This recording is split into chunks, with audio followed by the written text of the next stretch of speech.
Welcome to Dose of Wonder. I'm Caitlin, your guide on this journey through mindfulness, mental health, grief, and personal growth. Each episode will dive into honest explorations and gentle reflections to help you find moments of calm, clarity, and a little bit of wonder too. So grab your favorite cozy spot, take a deep breath, and let's get started.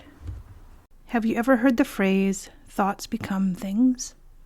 It sounds a little woo-woo at first, I know. But the more I've read, researched, and lived, the more I've realized that there's something profound hiding inside that idea. Because imagination isn't just daydreaming. It's not fantasizing about a tropical beach or replaying conversations in your head at 3 a.m. Your imagination is an active system, a biological one. And it's doing a lot more work than we give it credit for. When I first started digging into this topic, what surprised me most wasn't that imagination can help us, but how measurable its effects actually are. Brain scans, muscle strength studies, neurological recovery research. This isn't just motivational poster material. Our brains don't draw as sharp a line between imagining and doing as we like to think. When you vividly imagine an action, your brain activates many of the same neural pathways it uses when you actually perform that action, just at a slightly lower intensity. That means your mind is practicing, rehearsing, and reinforcing patterns, even when your body is still. That's why imagination plays such a powerful role in shaping the future. When we stay locked into our present reality, we tend to repeat the same loops, same habits, same reactions, same expectations. But imagination lets us step forward mentally before we do it physically. It gives us a rehearsal space. Every future you've ever lived started as a thought, a possibility, a what if. And when you return to that imagined future again and again, your decisions start to shift in subtle ways. You notice different opportunities. You take small steps you might not have otherwise taken. Momentum builds. Imagination is also where creativity lives. Every intention, every piece of art, every solution to a problem that didn't exist yet began as an imagined alternative to what already was. Creativity is simply the courage to explore something that hasn't taken physical form yet. But here's where it gets even more interesting. Imagination doesn't just affect what we create. It affects how we perceive reality itself. Research shows that imagining sounds, shapes, or scenarios can alter how we interpret what we see and hear in the real world. In other words, perception isn't purely objective. It's filtered through expectation, belief, and mental imagery. If you consistently imagine the world as hostile, closed, or hopeless, your brain will collect evidence to support that story.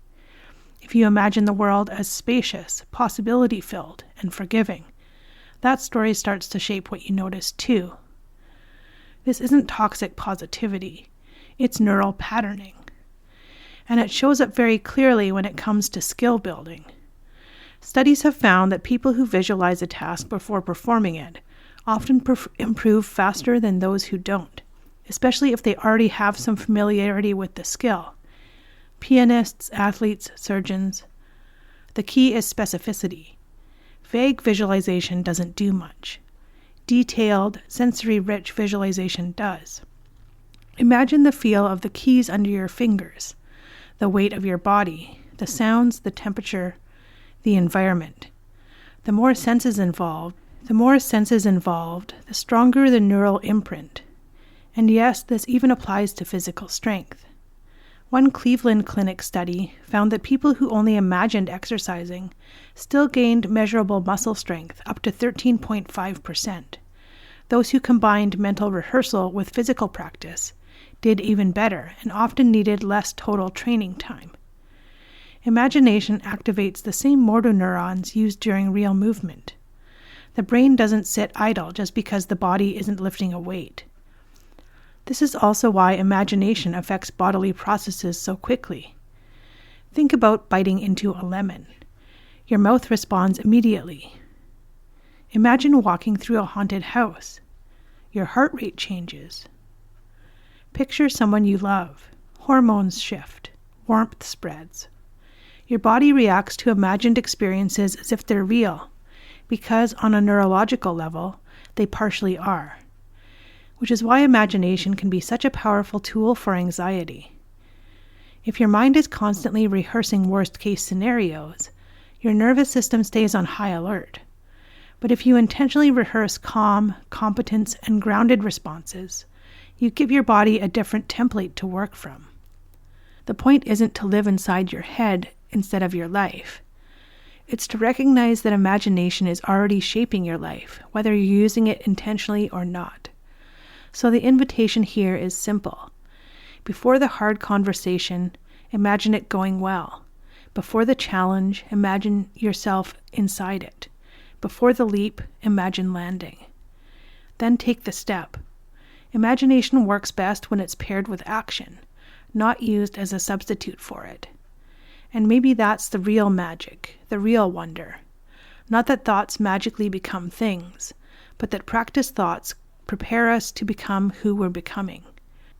And that's it for this week's podcast. I hope you enjoyed it. Next week I'll be getting back into a self-improvement with a discussion based on an article I wrote called Every Day is a Gift.